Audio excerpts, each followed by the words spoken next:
we have created this society. Not each one of us, but our past generations. We have those and us have created this present immoral, destructive society. And we are trapped by that society. That society is made by each one of us. So we are responsible for that society. Whether it is possible not to change society, but is it possible to radically, deeply transform our condition, which is understand deeply our consciousness, which is what we are. Is it possible to transform not into something, but to change, bring about a mutation in the very structure and nature of our consciousness?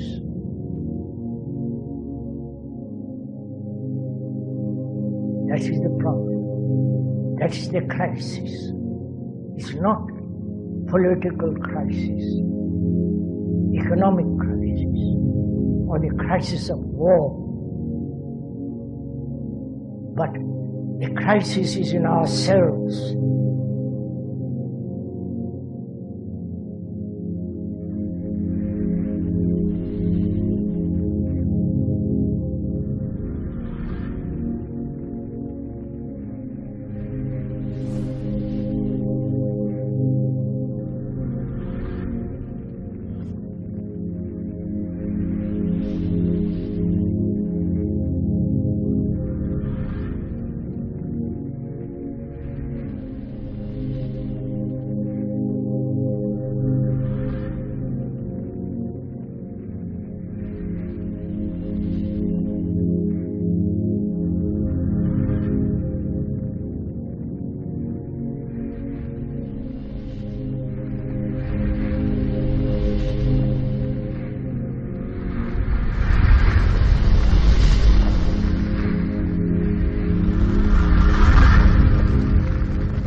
The only real danger that exists is man himself. He is the great danger, and we are pitifully unaware of it. We are the origin of all coming evil.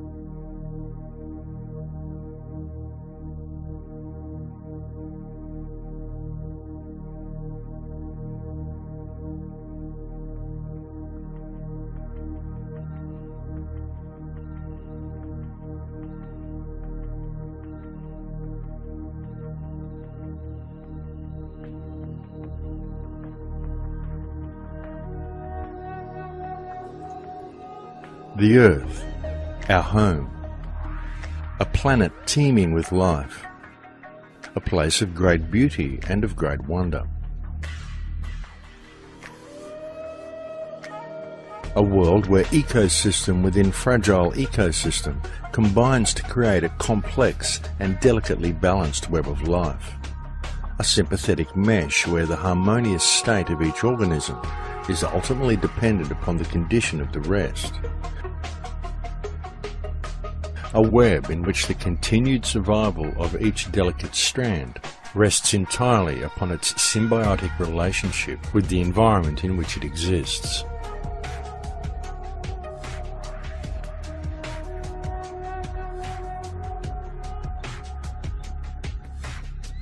Certainly the web of life has always been a fragile one, and yet for millennia it always functioned perfectly, as everything within it held its own unique place and purpose. Within this web also dwells mankind.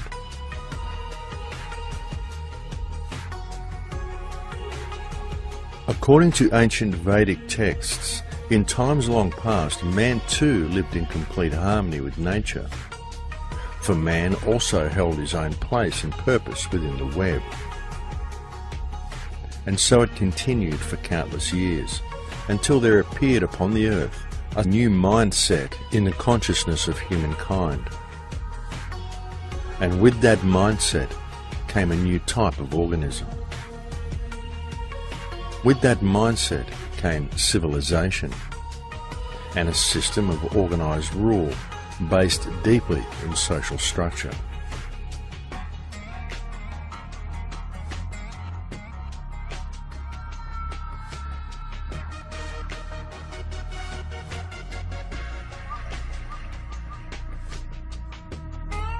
How much do we truly know about the past?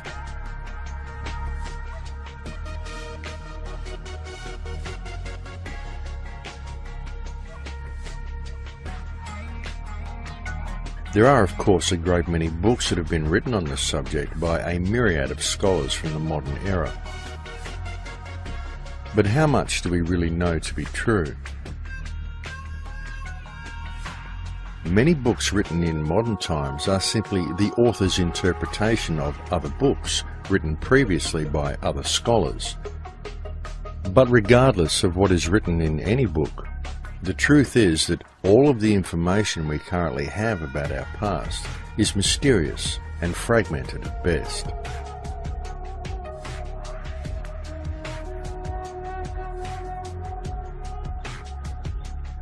The theories presented in history books typically offer humanity a very orderly view of the past. And because these theories are presented to mankind hypnotically in printed form, most people automatically believe these concepts to be true. Yet upon further inspection, when one lifts their eyes from the printed page and looks deeper into the reality of their surroundings, quite a different picture emerges. And what about civilization itself?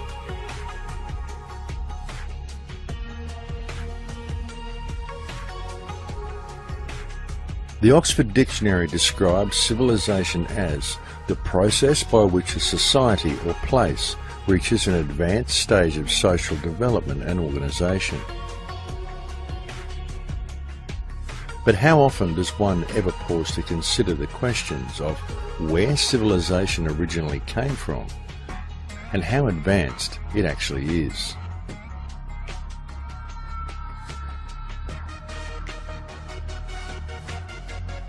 Obviously, human beings are very resourceful creatures, and human ingenuity should not be underestimated. It is certainly reasonable to assume, for example, that groups of humans would form themselves into tribes and clans, by which means all involved would benefit. But how did such groups then lead to something as entirely uncivilized and wantonly destructive as civilization as it exists today? Was it simply a natural progression? And if civilization didn't present a big enough issue, we are also presented with the question of technology. Where did it actually come from? Who was it who first pulled a rock from the ground and decided to crush it down to its component parts, isolate those parts, and refine them into metals?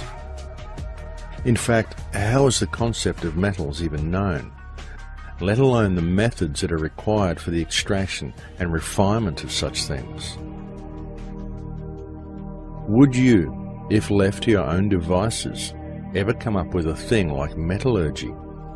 Would you come up with advanced science, spy satellites, or nuclear weapons?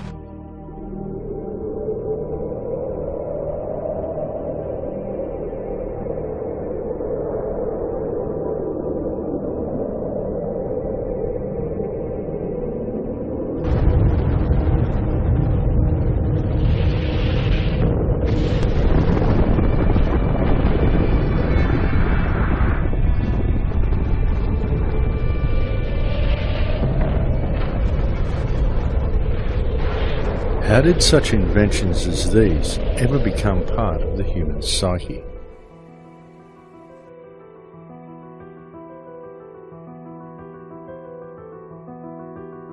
But it doesn't stop at advanced technology. For in order for civilization to function efficiently, by necessity, civilization itself brought with it yet another organism, something more hidden, more mysterious, and more insidious than its parent. What it brought with it was a meme. A meme is described by the Oxford English Dictionary as an element of a culture or system of behaviour passed from one individual to another by imitation or other non-genetic means. Isn't this an exact description of the system that currently controls humanity? Is it not a fact that when looking at modern civilization and the social, political, financial and legal systems that dictate the behaviour of those within it, what we observe is a system of control that is wholly fictitious?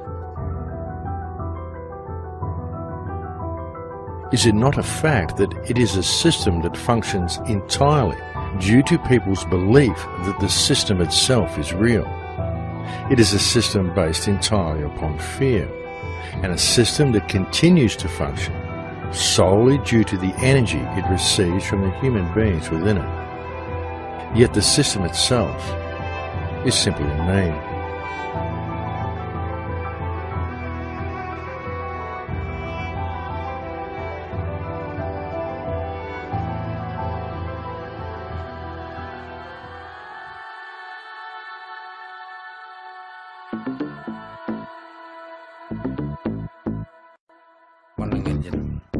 You are me. We are them. I am free. We begin life with the world simply presenting itself to us, a reality that is open to individual interpretation. But then, at a very early age, we are taught to perceive things in a certain predetermined and socially acceptable way.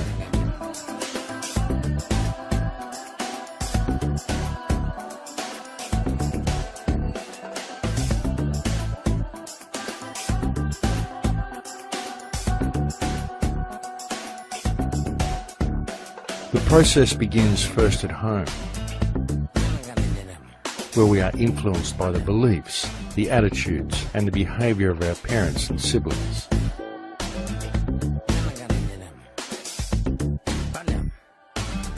And then, as soon as we are old enough to be capable of independent thought, and have gained an acceptable degree of communication skills,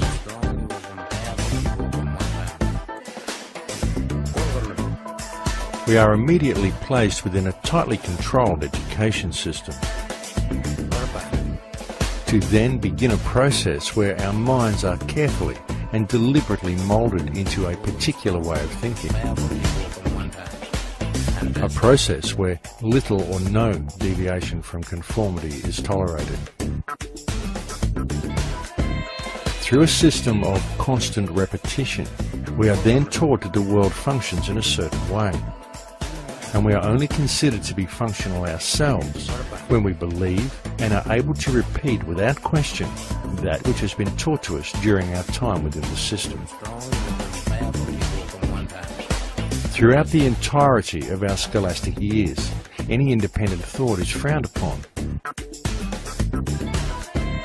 and instilled into each and every student is the belief that our success within the system is wholly dependent upon our ability to regurgitate on command that which has been taught to us. And we are told that upon leaving the education system, our path through life and our standing in reality itself will be determined entirely upon how economically viable our personal endeavours are.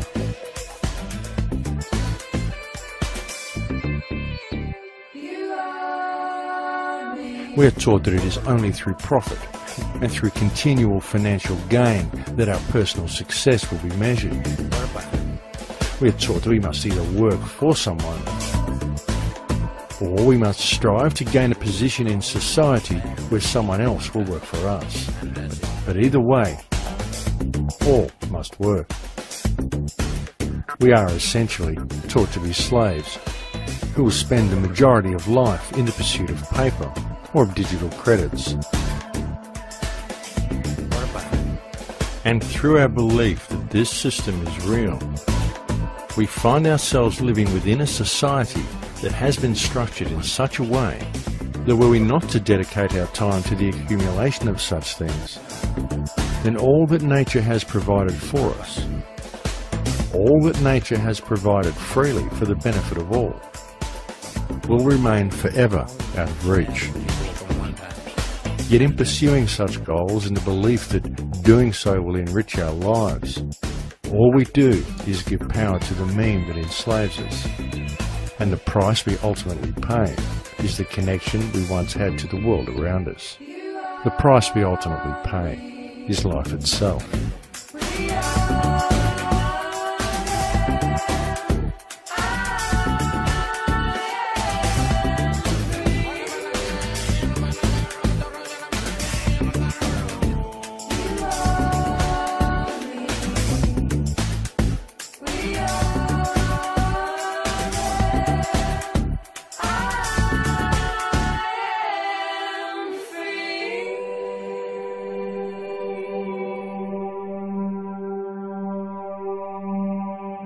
The entire educational, financial, legal, political and social systems that modern human beings are subject to from the moment of birth are all structured with a singularity of purpose: to perpetuate the meme. These systems are designed to ensure that each individual is kept locked into a left brain understanding of the world, is kept disconnected from the reality around them, and that each individual grows into adulthood with the understanding that the meaning of life is the one with the most wins. But life is not a board game, and there is far more going on in the world around them than most people ever realize, because there is far more going on around them than that which can be perceived by the five senses. In fact, there is an entire language and an entirely different way of communicating with creation that is readily available to all. Only due to the solely left brain perception of reality that has been forced upon them since birth, most people do not even realize such things exist. And it has been so long since most of humanity accessed and used these higher senses that they've simply forgotten the language. When you look at the brain, it's obvious that the two cerebral cortices are completely separate from one another. Our right hemisphere functions like a parallel processor, while our left hemisphere functions like a serial processor. Because they process information differently, each of our hemispheres think about different things, they care about different things, and dare I say, they have very different personalities. Our right hemisphere, it thinks in pictures, and it learns kinesthetically through the movement of our bodies.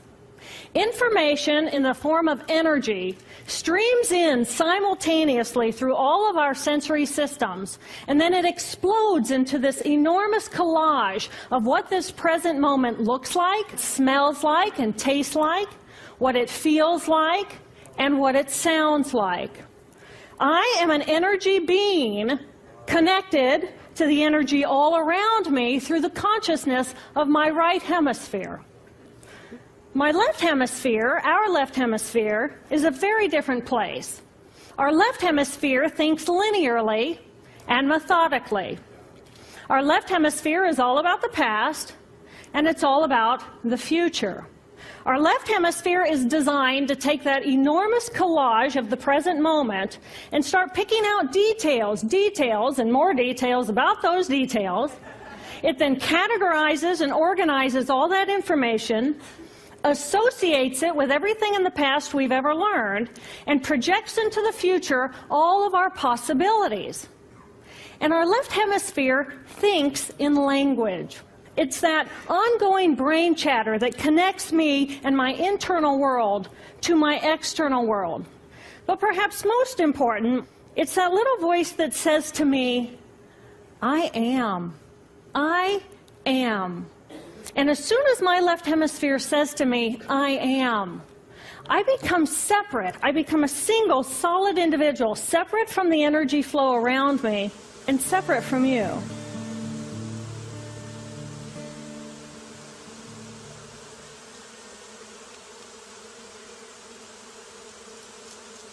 We have up here just an entire colony of bees creating some type of amazing magnetic force field around this tree.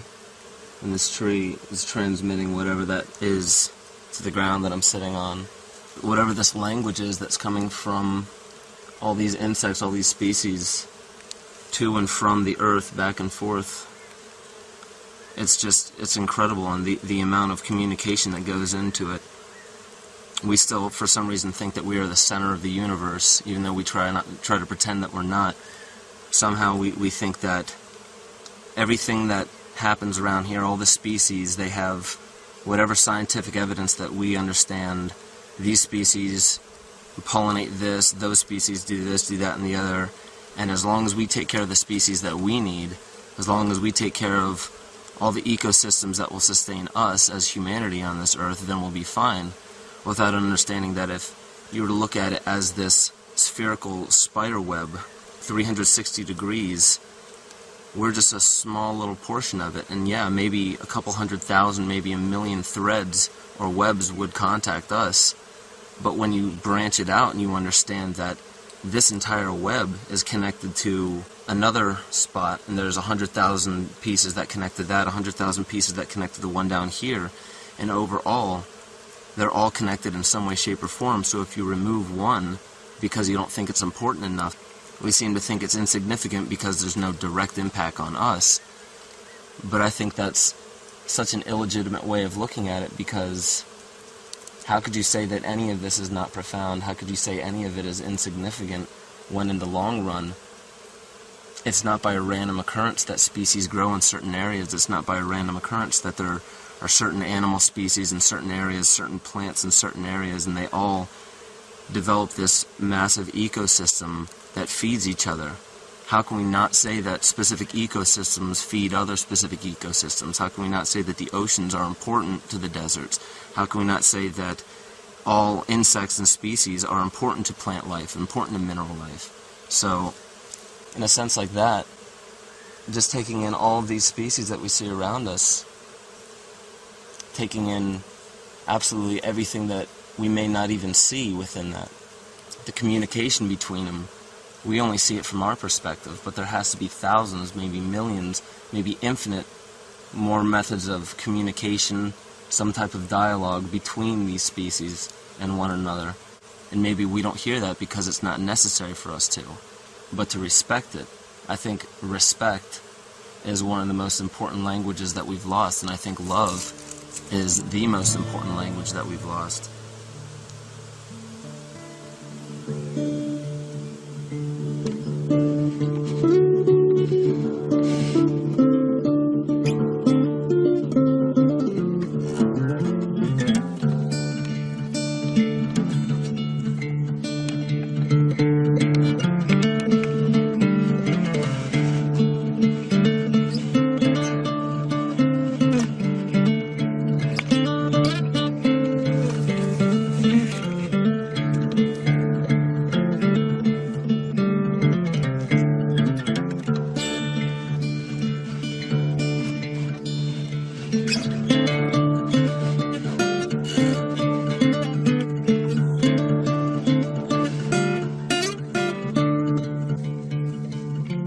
Ancient man had always had a symbiotic relationship with nature and interacted with his surroundings with a degree of understanding and communication that many people of modern times find difficult to even comprehend, let alone exercise.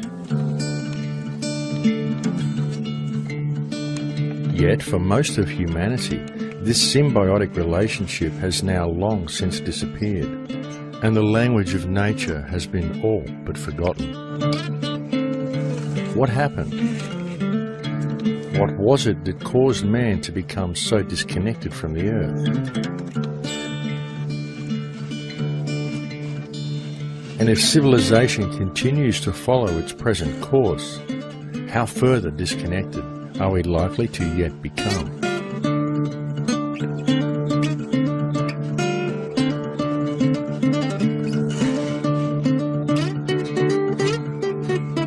As we merge with machines, and I think it's inevitable that we will transform into something new.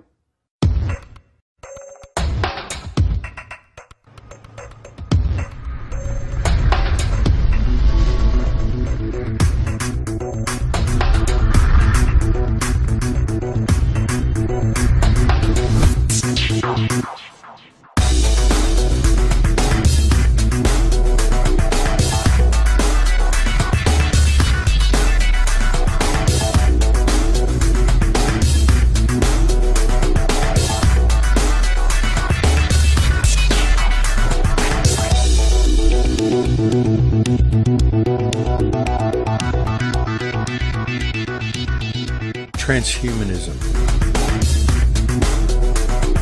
the final frontier, or the final prison? Does it represent humanity reaching its greatest potential or facing its greatest threat?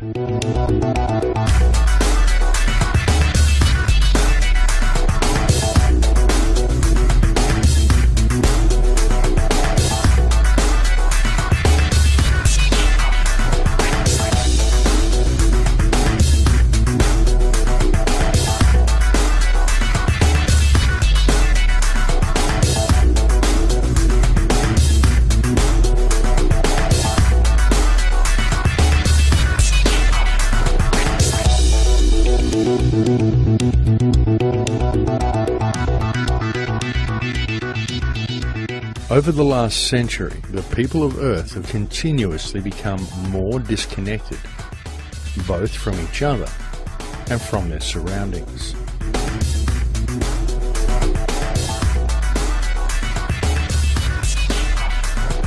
And by means of a government-controlled education system, the overall IQ of humanity has degraded significantly.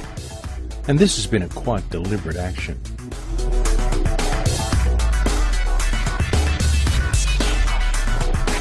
But in our eagerness to embrace technology, one of the most significant problems we are facing is that if one steps back and looks a little deeper at the system we are living within, it becomes glaringly apparent that what this system is in the process of doing is seeing to the removal of virtually everything that makes humanity human, to then usher in a new era, the age of the transhuman. Anybody who is going to be resisting this progress forward is going to be resisting evolution, and fundamentally they will die out.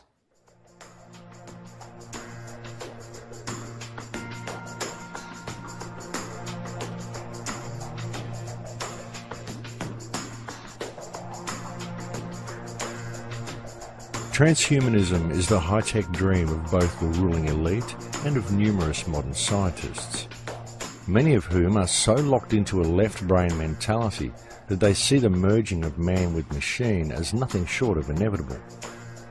And due to the lack of any real connection to reality that many people feel in the 21st century, in modern times there are a large number of average people who are actually eager to embrace the idea. And we see kids by the millions going to their doctors and their pastors nowadays saying, I don't feel anything, I don't feel human. And that's a perfect sign of the fact that individuals are no longer even able to identify with the human species anymore, because we're already in the midst of the species splitting in two, and those being still human and those others being post-human.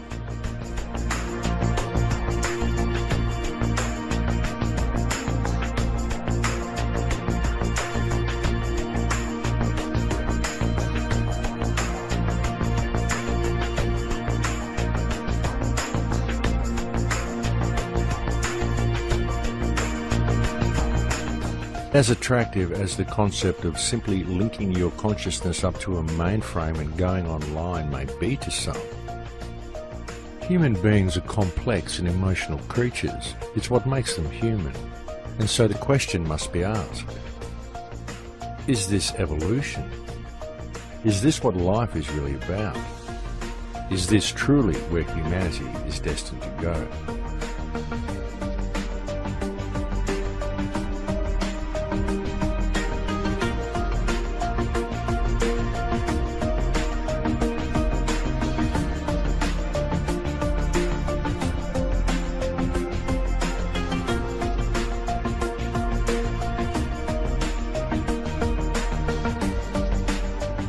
What is a human being? What makes it possible for a biological organism that is around 85% water to function as a sentient life form? Why do human beings experience reality in the manner that they do?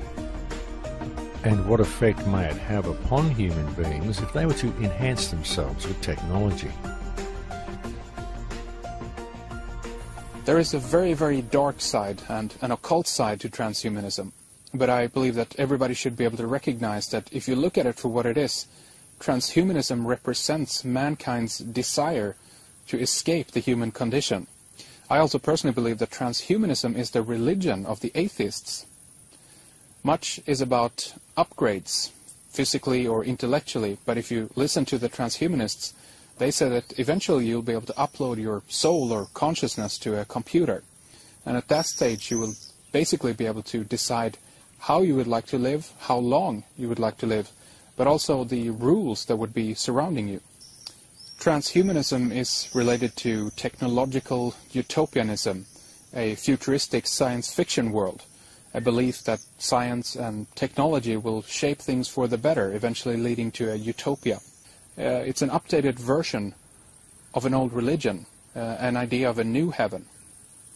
If you're good, if you believe in Jesus, Allah, Vishnu, or Buddha, whoever, you will come to heaven.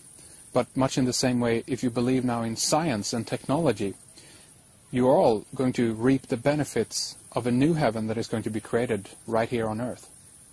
We are on a quest to better ourselves, evolving toward a state of perfection.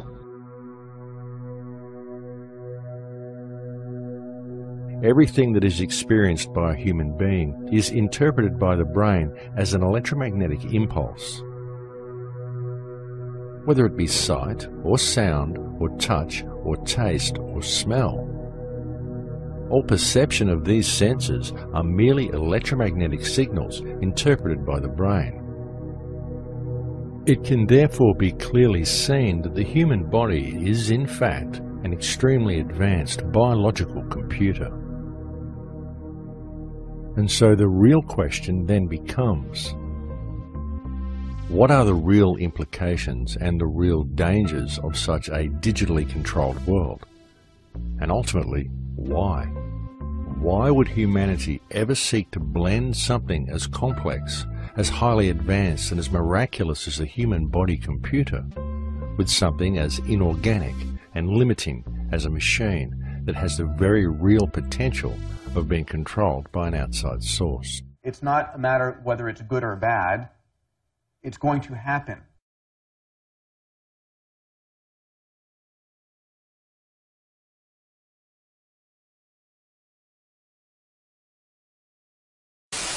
Basically, every 2 years, we can put twice as many components on a chip. And because they're closer together, they run faster. And so computers get twice as capable overall for the same price every year. We'll make another billion-fold increase in price performance in the next 25 years. And again, shrink the size of these technologies 100,000-fold. So we went from a building to something that fits in your pocket in 40 years. In the next 25 years, we'll go from something that fits in your pocket to something that's the size of a blood cell. I believe fully there will be flash memories you can plug into your brain. We'll be able to hook our brains into calculators and statistics programs and have Google directly into the frontal lobes. I mean, there's going to be a lot of expansion of the mind through interfacing the human brain with technology. I see as a person, I'm human, and I'm really limited and restricted in what I do. So if I could come out of the singularity being mentally and physically upgraded, yeah, I'd go for that. So I don't mind changing dramatically from what I am. Everything that characterizes what's human and what you know and all your experiences could be uploaded into the internet and run on a computer. In here we can be anything we want to be. I'll see you on the inside.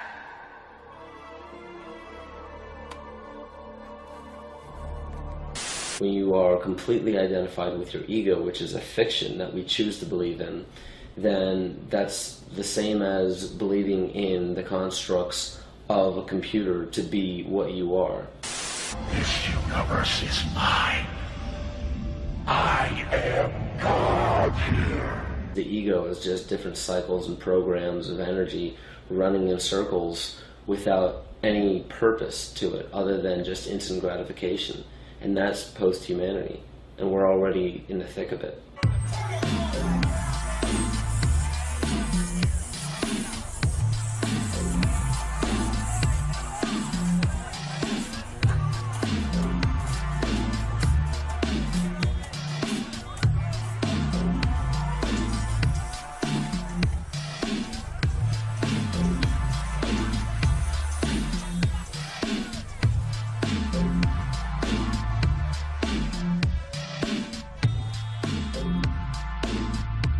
What we have in modern times is a species with only 3% of active DNA, indoctrinated into using only one side of their brain, that exists in a debt-based society in which every single person within it is required to pay to live in what is essentially temporary accommodation, as our modern consumerist-based societies build very little that is actually designed to last.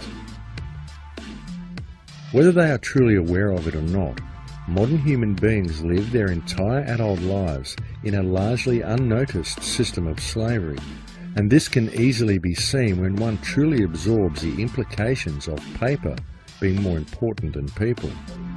And now imagine this taken one step further, and having each person locked into a digital world in which it would be an easy task to permanently lock human consciousness into a completely false reality, enslaved into a state of permanent debt forever. And if you question your captors or refuse to work, if you decide you would be better off free, then what then?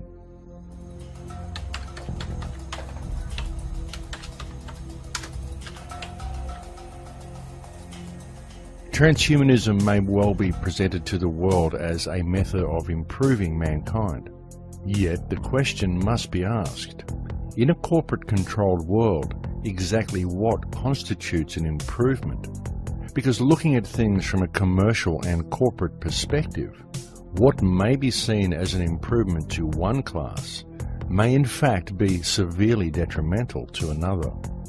The field of synthetic biology is a new frontier of science. Using nanotechnology, its goals are to improve and transcend the limits of nature. Human enhancement is being sold to us as leaping tall buildings in a single bound and having better, faster, higher intelligence, perfect health. But all of that is the sales pitch. Enhancement may in fact be degradation, our being devolved to someone else's specifications. For instance, a specimen that can work 18 hours a day, a specimen that is sterile, that will never have the responsibility of caring for others, a specimen that is even-tempered, with a narrow, predictable range of expression. All this is enhanced, improved. We approach two paths. One is based on becoming divine by expanding our consciousness. The other path is focused on becoming God in a materialistic way using technology.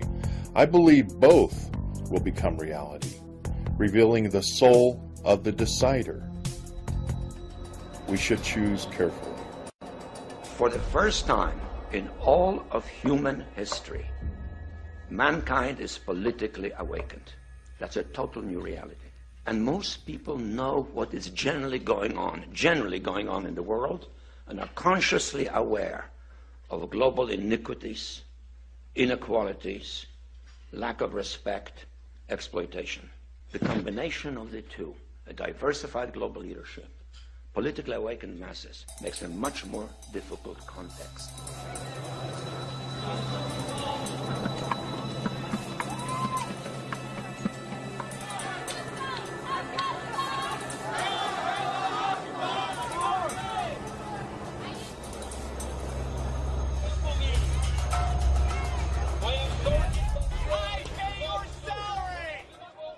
Most people at some period in their life experience what one might perhaps call a lucid moment. A moment when they look at life around them and they think, is this it? And then it suddenly hits them that there must be something more, that there is something more to life. Many people instinctively know that there is a great deal more to reality than what can be perceived with the five senses. But because most people think only with their left brain, they believe that connection to these realms can only be achieved through external technology, through science. A very good example of this is the internet. People find the internet with its instant connection to others and its instant access to information to be quite natural. In fact, there are many people today who simply cannot imagine life without it. The internet, in its own sense, unites humanity as one organism, able to communicate with itself spontaneously. And this becomes more true each day as more countries and more people come online. In this growing web of communication, we can clearly see the unification of mankind becoming a reality. But it is a digital version of it. One could almost say that the internet as we know it today is the central nervous system of a new humanity. A humanity that is vastly different from anything that has previously existed.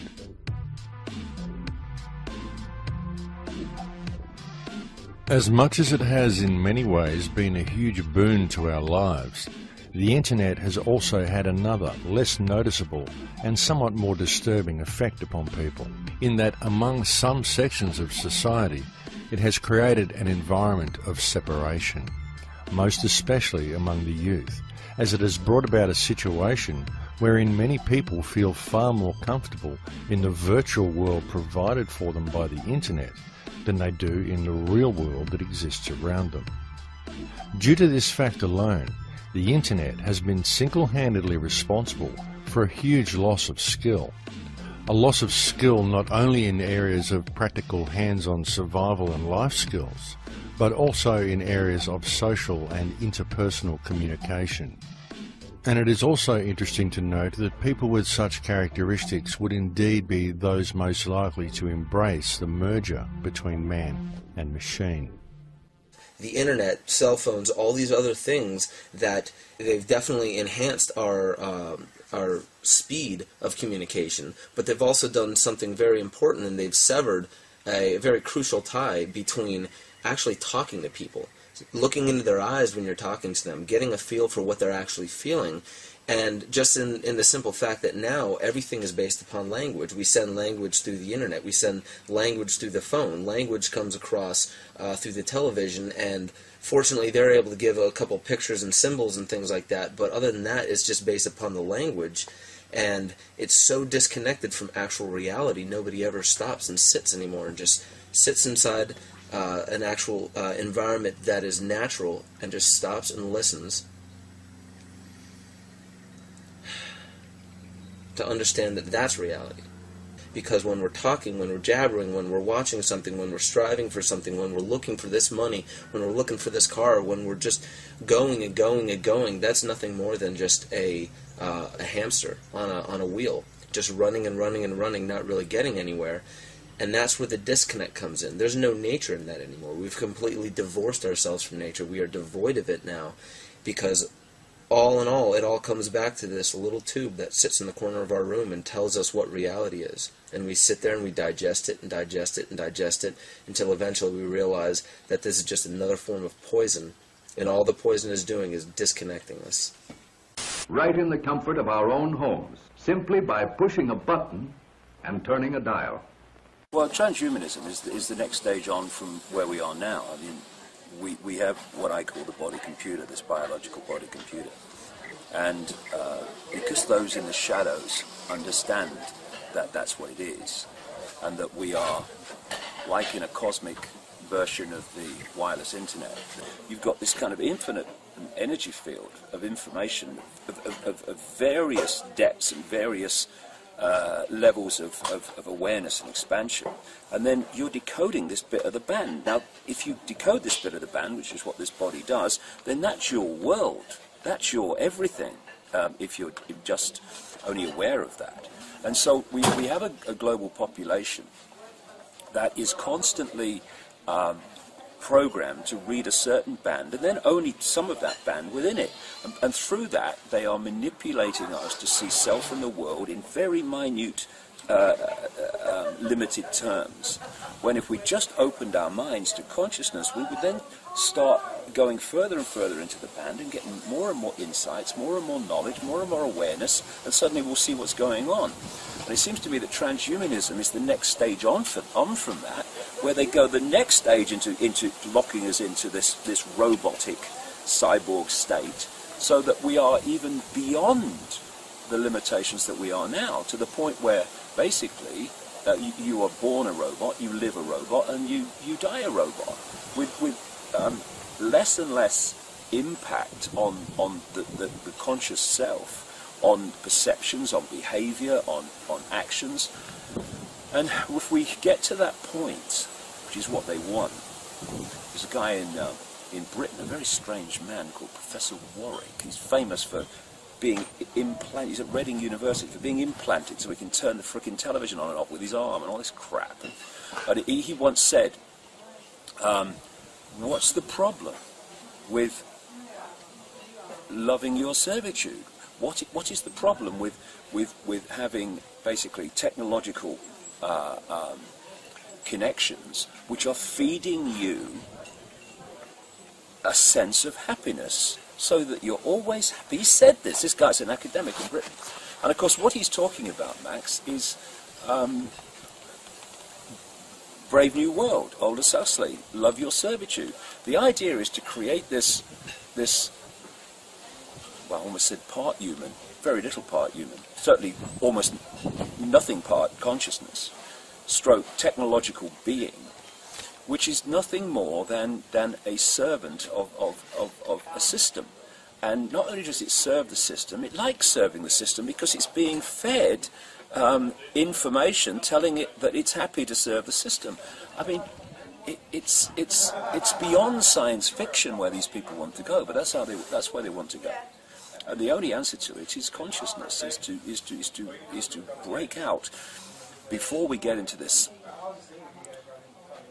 cyborg, part biological computer, part technological computer. Break out of this perception control that we have now, the level we do now, before it gets into that level, because they want to move towards that very quickly. You don't have to wonder about the singularity to see remarkable changes coming from technology. Look at today and how remarkable technology is, and it's hardly stopping. There's an unanswered question of how far can you go and still be human? Technology is surely a wonderful thing, but by the same token, there can be no denying that via the manipulation of what technologies are released to the public based on their ability to generate income, rather than on the true benefits they hold, then the more technology man acquires, the more disconnected from the earth he seems to become. And it must also be clearly understood that technology itself is not the problem. Technology has most certainly been of huge benefit to our society, and it is nothing to be scared of. However, it needs to be kept in balance and used as a service to mankind. But what actually is transhumanism? What does it really mean? The transhumanist dream is perhaps best summed up by Ray Kurzweil at the close of his film Transcendent Man. And as positive and beneficial as the idea is presented to the viewer as being, the underlying tone is of the gradual assimilation of all life upon the earth, and indeed the entire universe, into one huge nano-machine whereby the universe will become intelligent, as if it wasn't already, and at which point man himself will have created the machine god transhumanists believe human consciousness will ultimately become. In the future, everything will become intelligent. Nanobots will infuse all the matter around us with information. Rocks, trees, everything will become these intelligent computers. So at that point, we're going to expand out into the rest of the universe. We'll be sending basically nanotechnology infused with artificial intelligence. Swarms of those will go out into the universe and basically find other matter and energy that we can then harness to expand the overall intelligence of our human-machine civilization. So the universe will wake up. It'll become intelligent. And that will multiply our intelligence trillions of trillions fold. You know, we can't really fully contemplate. And that's really the main reason this is called the singularity. But regardless of what you call it, it will be the universe waking up. So does God exist? Well, I would say not yet. We are the Borg. Lower your shields and surrender your ships. We will add your biological and technological distinctiveness to our own. Your culture will adapt to service us. Resistance is futile.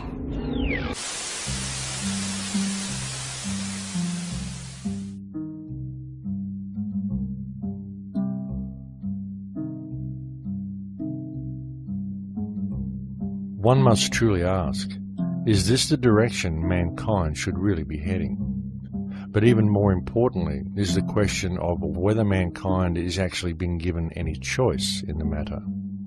And if the answer is no, then the next question is how might such a thing as the global implementation of the transhumanist agenda as outlined by Kurzweil actually be achieved without the knowledge of the general population? Biotech is an exploding frontier. It is clever enough and small enough to enter and change our very cells.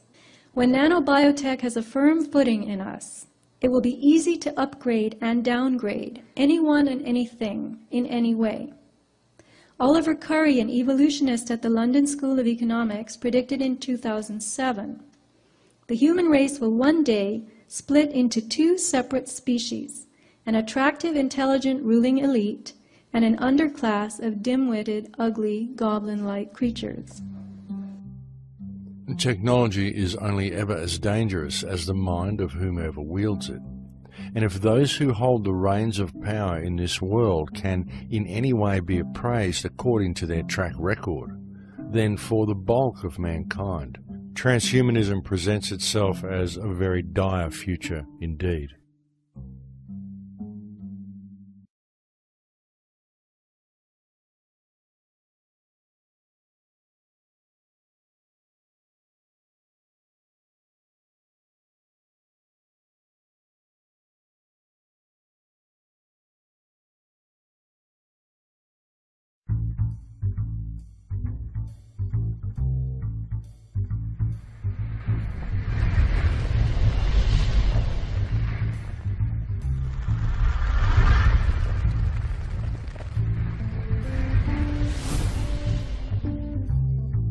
If it were possible to achieve the dream of people such as Ray Kurzweil and create a world where even the plants and rocks were fused with intelligent nanotechnology, how might such a thing be done?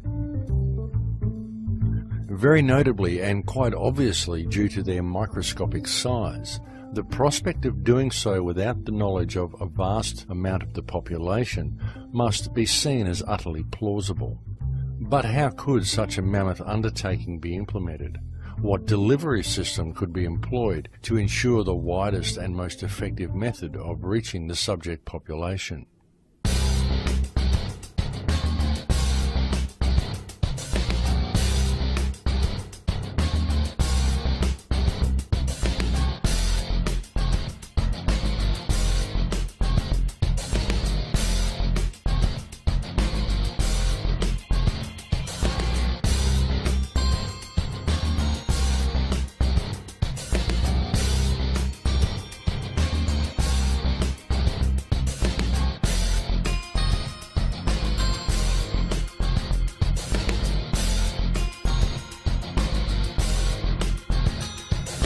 The phenomenon known to the alternative research community as chemtrails, and referred to by the British and United States governments as geoengineering or climate remediation, is perhaps one of the most controversial topics on the table today. Even though the practice of climate remediation is widely admitted to by governments, there are many who remain sceptical. And generally the two main questions brought up by those who are opposed to the concept are, one, if there was any truth to the idea, then why would the perpetrators be spraying themselves? And two, the phenomenal cost of such an enormous undertaking. People say the government is up there in airplanes spraying all kinds of chemicals to change or manipulate the weather, leaving what you see there, and they call that a chemtrail. This is of interest not just in this country, but European countries and frankly all over the world. A lot of folks interested in it. We take geoengineering to mean deliberate, large-scale intervention in the Earth's system. The little picture is from a nanofabrication study, which shows you can make very high quality and do this in just a jet in a very simple way. Aerosol geoengineering looks like it is so cheap that the cost is basically not going to be an issue.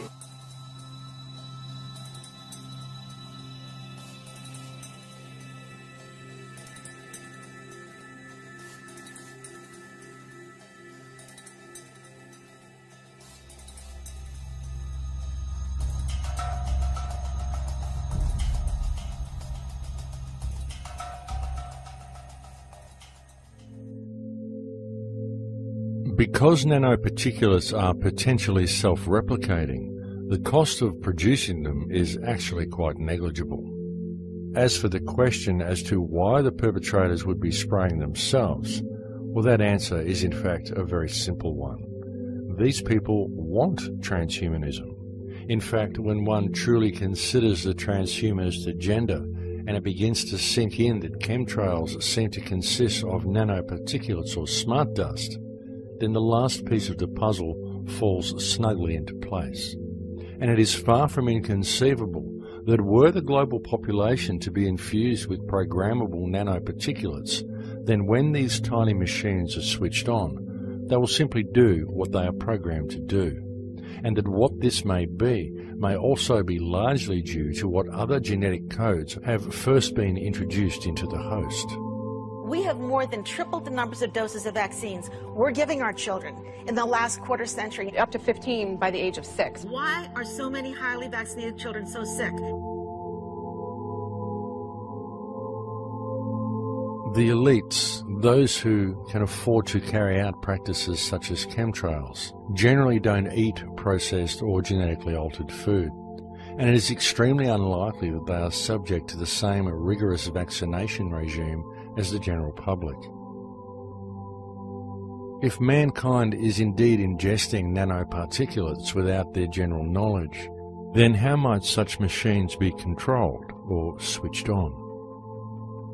In answer to this question, one only needs to realize that it is now a long-established fact that when anything occurs within the human experience, ultimately the information travels around the body electromagnetically.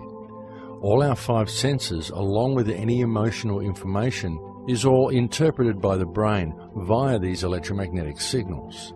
Therefore, it is also an established fact that man can be influenced and even controlled via electromagnetism. Metallic salts have made our air conductive. This means that we and everything around us can transmit and propagate energy. The air is no longer neutral. I think the smart meter is a very good move for the company, just for the customer aspect. I mean, they can keep more real-time information on a day-to-day basis.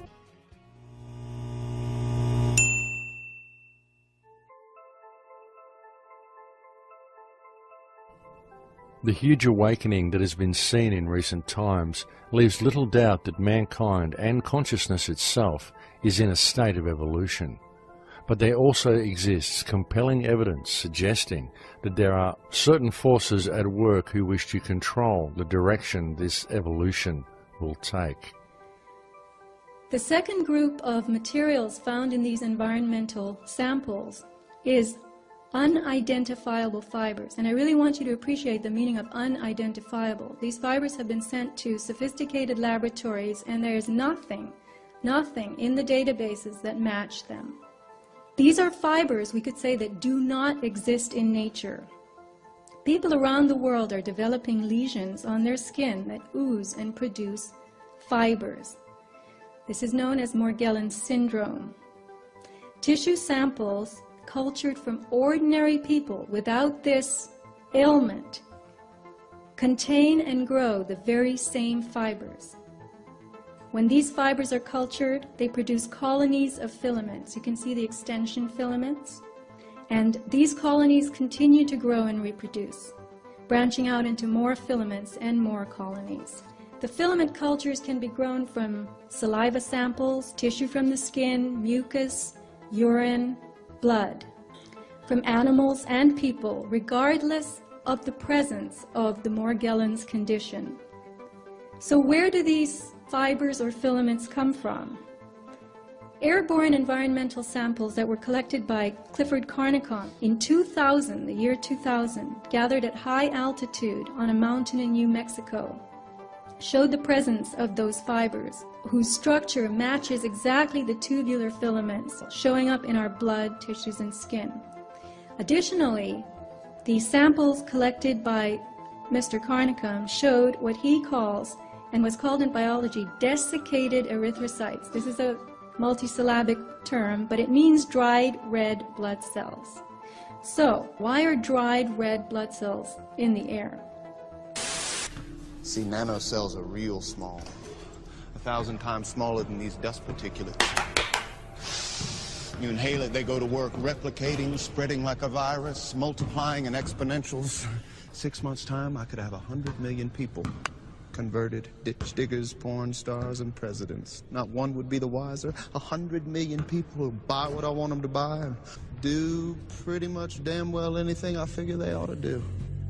Those unidentifiable filaments, he has observed the formation of red blood cells and submicron-sized structures. So now you've got a filament making its own red blood cells.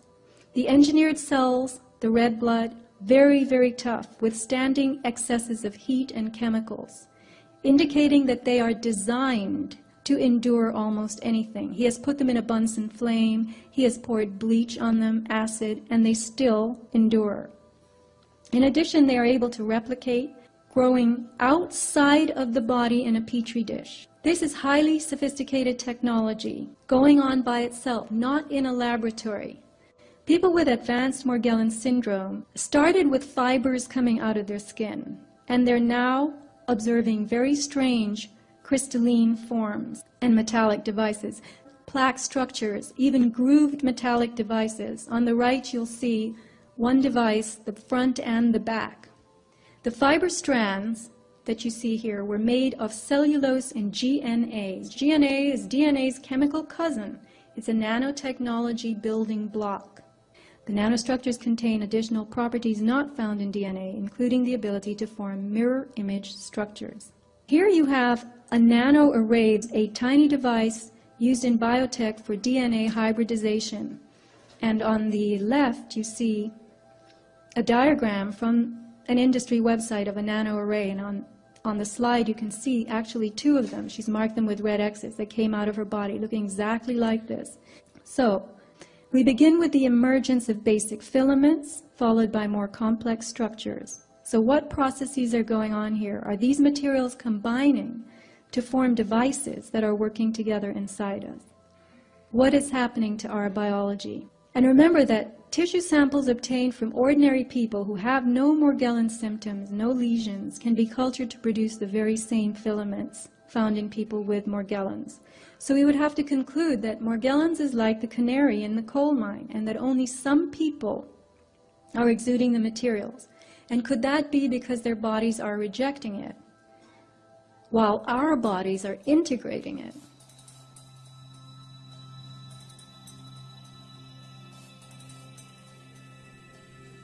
There has been a force that is mostly unseen in control of this planet for an extremely long time, and evidence very much suggests that this force is attempting to manipulate the evolution of human consciousness that is currently taking place.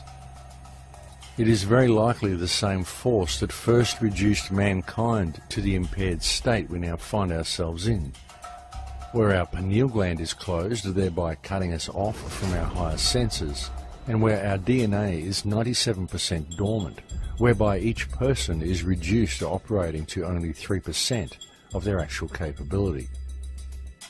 When one examines the evidence and steps back to take in the entire picture, there can be no doubt that the vast majority of human beings live their lives quite literally in a socially and biologically induced trance.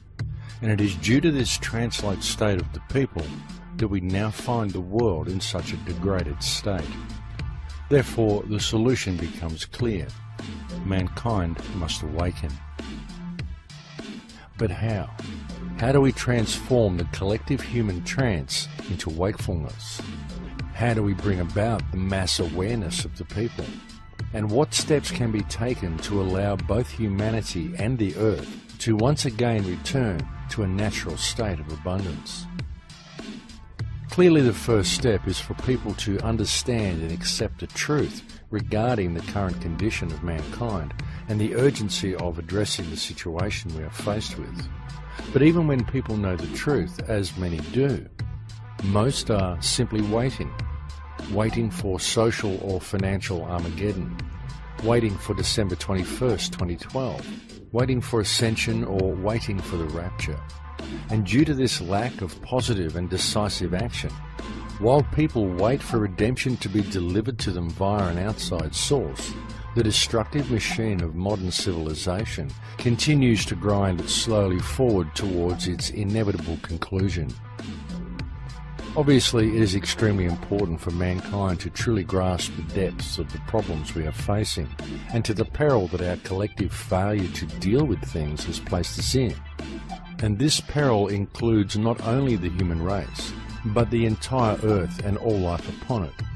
Because if mankind allows the ship of state to continue sailing in its current direction, within possibly 3 to 5 generations, we are very likely to have allowed the creation of a world that will no longer support life as we know it. There's an incredible disconnect between reality and what we're fed as reality, such as this little electronic box that millions upon billions of homes have now. And we now digest all of our reality from this little electronic tube. None of what we're actually getting in this tube is reality other than the fact that we're watching television. That's it. That's the only portion of that that's actually real. But what we do is we lose ourselves then. We almost become too identified. We forget that we're even existent, so we are identified with everything that we're seeing, and this becomes our reality. And we forget that not only is this cherry-picked information, but above and beyond all that, no one even stops to think that this is somebody's interpretation of what happened in an area. So everything that we're getting is literally somebody else's creation. It's a manufactured idea that's put into this little tube and then projected into us as reality. And that now is the basis for how we act in our society. So the way we dress, the way we talk, what we do, what we're afraid of, what we're attracted to, what we want to drive, the house that we want, the money, all these things are driven by somebody else's perception. They're driven mostly by wants of other people, and they arrived at those wants from other people. And it all comes back to really just the fundamental basis that none of this is reality. It's manufactured. It's not really pertinent to our life. It's not really profound. There's really no importance to it. We're just applying value to it because all of these things, the clothing and the cars and the job and the money in the bank account and why we want this job, we don't even understand why anymore because we relate all of our wants, all of our desires to what these other people want and what they desire. And if you actually get to the core of it, we don't even truly want these things. We just want the other people around us to see that we have what they want because that gives us a measure of control or a measure of power. And it all boils down to a level of security. And that's all that all of this really is the fact that people are following these fashions they don't understand. They're following these ideals that they don't understand. They're doing it because they want to fit into some identity that they're eventually creating for themselves to be the most secure, the most powerful, the most prominent, the most beautiful, the most affluent person in that field so that everybody else around will give that person support because they want to be near you. And that's all it is. We just want this closeness. We want this connection with people. And unfortunately now we are contriving it. We're forcing people to want a connection with us for means that really have no basis in love, no basis in real relationships. So all of our relationships are based upon power and fear and based upon manipulation and lies and trying to get this and trying to get that. And none of it's true interaction anymore. Science is great with all the beautiful technologies, but many of the problems we are trying to solve, we created. If things stay as usual, if business stays as usual, then we have about 100 years of life on this planet. But if you think there is hope, then we have to start taking action right now.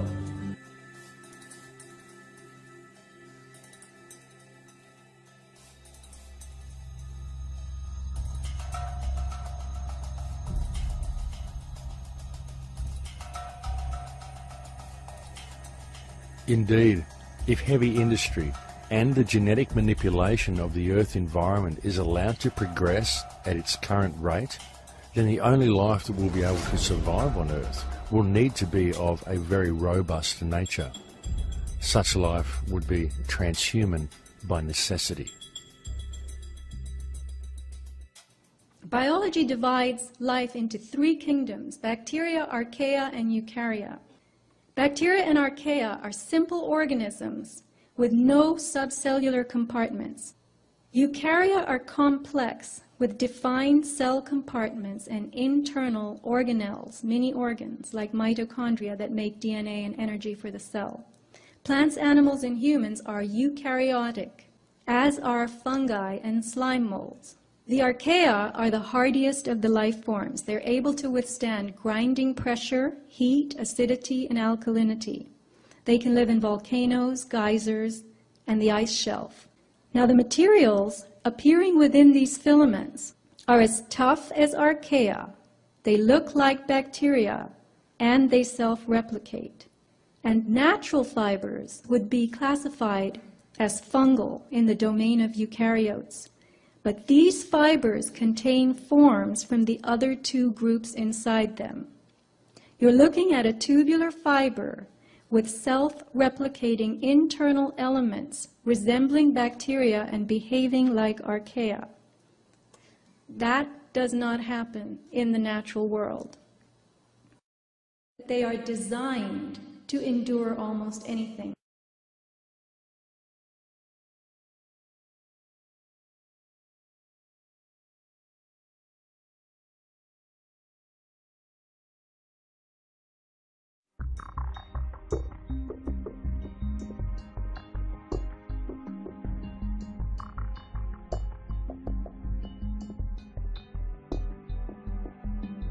In the social and political climate of the 21st century, mankind is truly facing some very great challenges. Many of them made all the more difficult due to the fact that they are challenges that go mostly unnoticed by the vast majority of people. The vast majority of people in the world today only perceive the world the way it appears on the surface. However, the real truth is that the world that we live in today is actually very different to that which most people perceive it to be. Because just below the surface of everyday life, beneath the social and political distractions of the reality offered to the masses via their television, there exists another world. The world that most people perceive is simply a facade. It is an illusionary reality where nothing is what it seems. It is a world where our social system is designed to foster division. Our education system is designed to conceal knowledge. Our health system is designed to create sickness. Our financial system is designed to steal wealth. Our community is designed to create disunity. And our very civilization itself is wholly uncivilized. We live in a world where 2% of the population controls 98% of the global resources, while the other 98% of people are left to compete against each other in order to gather some small fraction of the other 2% that is left to them in order to support their lives and their families. In fact, the world of today is so disjointed and so out of balance that the most amazing part of it all is that there are actually people who cannot seem to see it. And this is because the systems of control that have been put in place to blind people to the true realities of our world have been very cleverly and very meticulously constructed. Though much of our society may appear to be free on the surface, if the truth be known, mankind is actually far from free. We are simply free range, for the world of modern times is actually a very controlled place. But the situation is not wholly lost, for the simple truth is that mankind has allowed their servants to take over the mansion.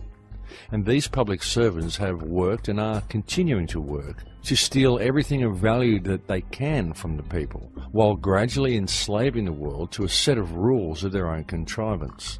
Legislation that has been cleverly designed to remove actual law from the planet and impose in its stead the will of individuals. When one puts all the pieces of the puzzle together on the table, the chemtrails, the HAARP arrays that are appearing all over the planet, the promotion of wireless technology, the smart meters, the introduction of repressive legislation such as Codex Alimentarius, the mandatory use of Monsanto genetically modified food, the destruction of the water table, the introduction of brain-inhibiting toxins such as fluoride into people's diets, it becomes quite evident that the ruling factions on this planet are actively engaged in the genetic modification of all life on this planet in order to further the transhumanist agenda. It is being done quite deliberately and quite purposefully, and it is being done with neither the knowledge nor the consent of the vast majority of mankind. And all the evidence needed to support this conclusion is right before your eyes, if people would simply take the time to look. The truth is that everything we are facing is visible in plain sight, and so is its inevitable conclusion. It's just that people tend to focus on their own little symptom and never step back to view the entire structure of our world holistically, and thus our response to the problem is compartmentalized, essentially rendering it ineffective. And this is all done by design, because in addressing their respective symptoms, people are trained to believe they have to work within the parameters of the system, rather than addressing the actual root of the problem.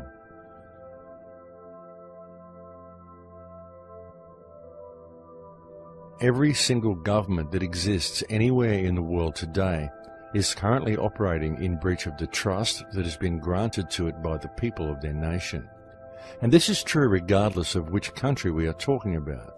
It is true whether it is a government consisting of duly elected politicians claiming to act in the best interest of the people, whether they are acting out of greed or whether they are simply acting through their belief that the system is real.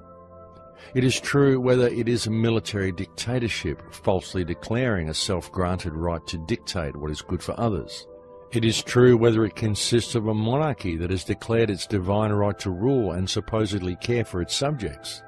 Because the reality is that every single government or ruling body in the world today is abusing the power granted to it by the people of the nation it governs.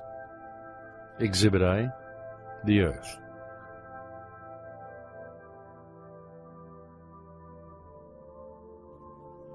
The remedy is for mankind to re-establish themselves as who and what they are, because the only ones who have any chance of addressing this situation are the people themselves. The first thing to be done is for people to notice their surroundings and to realize that very simple alternatives to the wantonly destructive direction of our current system exist right now. Carbon at the nanoscale is actually transparent. and flexible. And when it's in this form, if I combine it with a polymer and affix it to your window, when it's in its colored state, it will reflect away all heat and light, and when it's in its bleached state, it will let all the light and heat through, and any combination in between. To change its state, by the way, takes 2 volts for a millisecond pulse. And once you've changed its state, it stays there until you change its state again.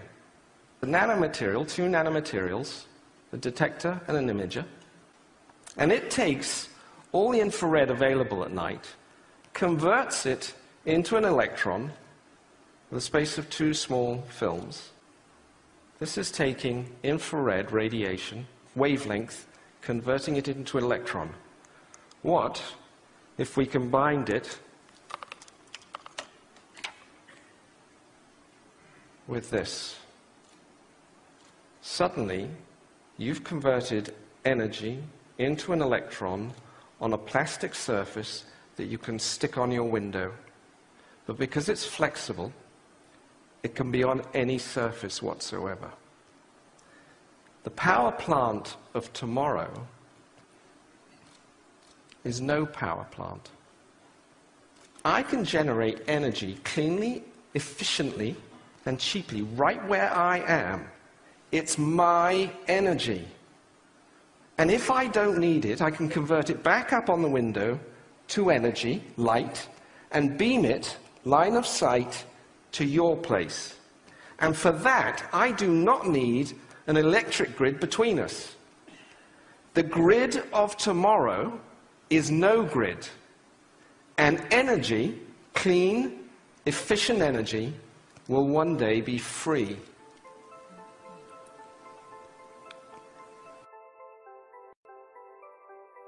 This type of technology exists right now, and the global implementation of such energy systems could begin tomorrow, thereby freeing mankind of its financial shackles and simultaneously circumventing some of the most pollutive industries on Earth. And such technology could be implemented tomorrow if the people simply did so themselves. To begin the process of change from this current destructive society, there needs to be an immediate and global movement of people. The people need to occupy everything, but in order to do so, they first need to occupy themselves. As a society, we need an immediate and global cancellation of all debt, thereby freeing each person from the clutches of financial terrorism that now hold them. And this should be closely followed by a switch to alternative energy devices, such as the carbon energy device demonstrated by Justin Hall. And these steps need to be implemented by the people themselves. It cannot be done from within the legal parameters provided by the current system, as the current system simply will not allow it. It won't allow it because the current system is designed not to service mankind, but rather to protect and sustain itself at mankind's expense. Such a process of change will only ever succeed if it is implemented by the people themselves, regardless of what legislation has been put in place to prevent them from doing so, because legislation is not law. Legislation is simply rules written on pieces of paper by public servants. Rules designed to eradicate actual law from existence and to impose the will of a ruling cartel in its place, to then impose itself upon mankind's very genetic and biological structure to serve a transhumanist agenda designed to enslave the entire human race, while all the wealth of this earth is stolen from them. And the only thing that stands in the way of this program running to its inevitable conclusion are the people themselves. But the biggest killer, the wielder of the ultimate power against mankind, the most all-pervasive force that has kept the people of the world enslaved for so long, is fear. People often talk about the need to adopt an attitude of love, and in many ways they do so, but then through inner fear, they fail to apply it to reality around them. Each should ask themselves, if suffering exists in the world around me and I fail to address it, then am I really in a state of love and service to creation, Or am I simply in a state of fear and denial of reality? Admittedly, it is often difficult for people to see through the haze, not only for people who are now beginning to see how the world works, but also for others who have been long active and yet unwittingly only focusing on a symptom rather than on the actual problem. And this is because when you look at all the little symptoms, it's chaos and far too difficult for most people to really make anything out, because nothing really makes sense. It's just a barrage of information and of disinformation. It doesn't begin to make any real sense until you begin to look at things holistically, and then it all falls neatly into place. Though often, even when the real problem is clearly seen, most people simply point the finger and fail to see the actual solution. It is time for each person on this planet to remember who and what you are, and to never lose focus of the fact that government was created by mankind in order to service mankind's needs, not the other way around. So you must always question authority. If someone in fancy dress interferes with your ability to be yourself to your fullest potential, if you have always respected others and there is no injured party from your actions, then you should always question what right anyone has to compel you to perform any action or to make any demands of you at all. As more and more rules are put into place, mankind is becoming increasingly more regimented. We now find police officers stationed on school grounds, as what was once a childhood prank and part of growing up is now often seen as a breach of law, a crime. Self-expression is frowned upon unless it is carried out under strict supervision.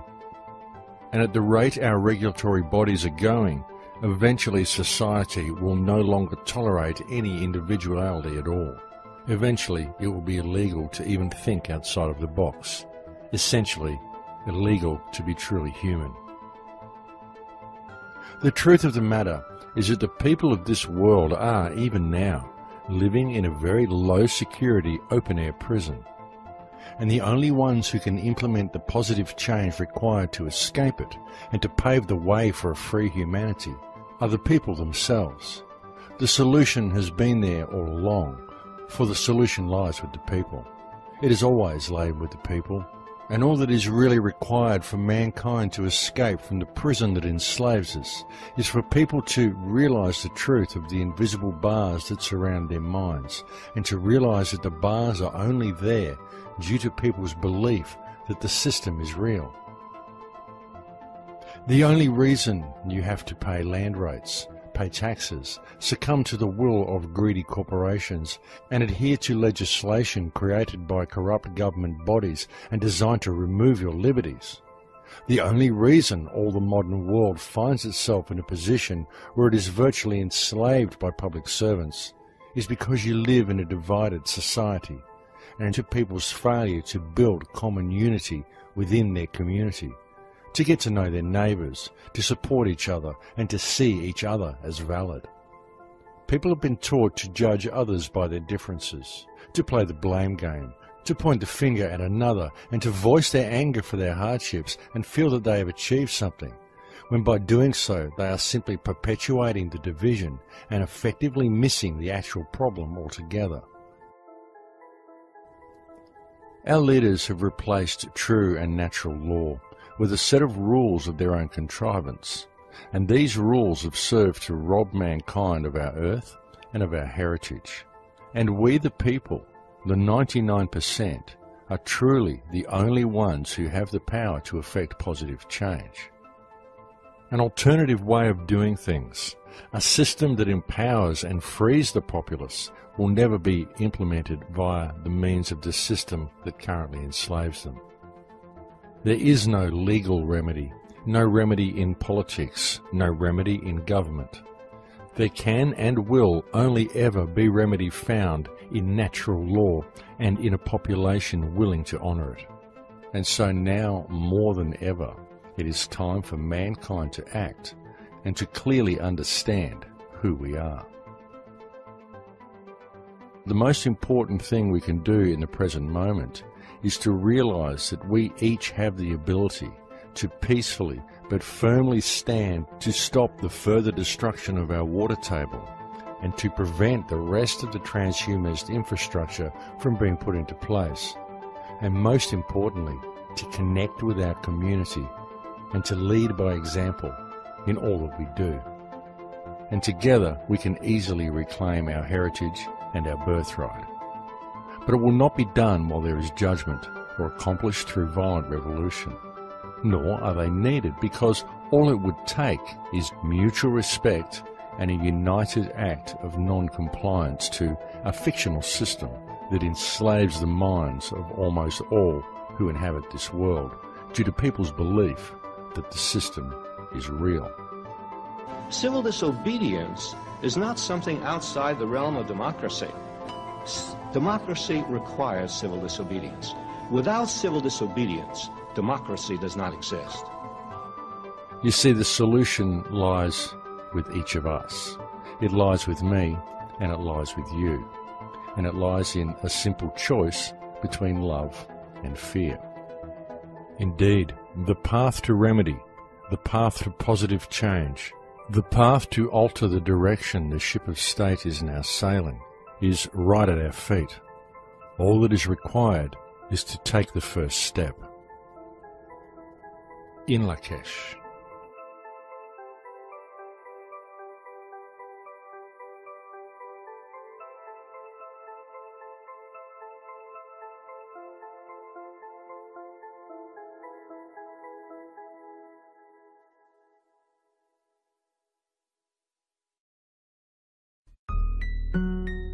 It's quite comical, actually, when you realize the difference between reality and what some people are talking on TV about. You took the mark of the devil just so you can eat and breathe. Bow down at the feet and surrendered liberty.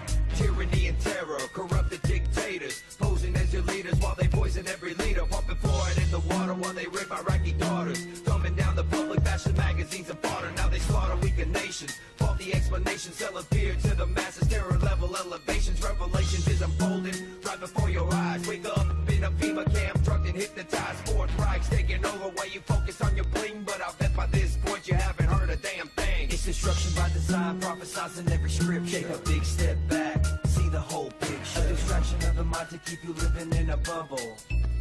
We're in a lot of trouble because less than 3% of you people read books. Because less than 15% of you read newspapers. And when the 12th largest company in the world controls the most awesome goddamn propaganda force in the whole godless world, who knows what shit will be better for truth? Problem, action, reaction, solution. It's time to wake up to the formulas they're using. State-sponsored terror to burn our constitution. Weapons of mass deception of the media delusions. Using double speak to keep you following like sheep. CNN and Fox News to keep the populace asleep. Never looking, never question why we're headed towards recession. The dollar's worth a nickel, but we're ruled by our possession. I mentioned that those towers fell in less than an hour. Ignorance is bliss, the source of the power. But they'll cower in the shadows if we all wake up and see that the land that we're living in is nothing close to free. It's destruction by design, prophesies in every script. Take a big step back, see the whole picture. A distraction of the mind to keep you living in a bubble. We're in a lot of trouble. So you listen to me. Television is not the truth. Television is a goddamn amusement park. You're beginning to think that the tube is reality and that your own lives are unreal. You do whatever the tube tells you. You dress like the tube. You eat like the tube. You even think like the tube. In God's name, you people are the real thing. We are the illusion. Now you're living as a slave, high-tech police state. Warrantless searches and waterboarding a waste. Mandatory vaccines to keep you sedated. Big brother on the screen to keep the public isolated. Conspiracy theories, now conspiracy facts. Thought crimes condemned like terroristic attacks. Every time you take a breath, you pay another tax. Every time you take a step, it's documented and tracked. It's whack how we're living, the planet's a prison. You should have listened up and questioned 9/11. Declared a revolution, defend our constitution. A public execution of corrupted institutions. It's destruction by design, prophesies in every script. Take a big step back, see the whole picture. A distraction of the mind to keep you living in a bubble. We're in a lot of trouble Mercury-containing vaccines may help, not harm kids, according to... If China were to revalue its currency, or China is to start making, say, toys that don't have lead in them, or food that isn't poisonous, their costs of production are going to go up, and that means prices at Walmart here in the United States are going to go up too. People out there in our nation don't have that, and I believe that our education, like such as in South Africa. First, a Fox News alert: coalition forces have discovered 500 chemical munitions in Iraq. Good evening. Today, our fellow citizens, our way of life, our very freedom came under attack. And how is Ron Paul's number so high? Clearly, some online communities are messing with the outcome. Live, all hell is breaking loose on 6th Avenue. You know, you need a permit to protest or demonstrate here in New York. But this anarchist group came forward. They really are one of the least attractive groups of demonstrators I've ever seen. I bet one of the leaders, I guess, if violence breaks out, don't worry, we can handle it. Our Fox News team can take this bunch of... I don't want to use any foul language, but...